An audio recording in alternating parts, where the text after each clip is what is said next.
Hello, Harvested here. In today's video I'm gonna show you how to fix any issues on your Audible app on your iOS.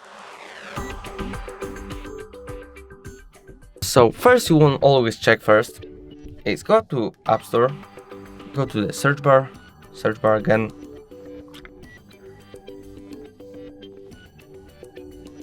go to your app. I got my app here, and maybe you just don't have the newest version. When I hit the open bar, there should be the update bar if you don't have updated the app. But if you have updated and still you got some issue to fix, I show you more ways to do this. Go here, go to the settings, scroll all the way down, go to apps, go here, Audible, and just maybe you just need all the fabric settings to be again set, like Siri, like live activities, background app refresh, language, everything just set on your.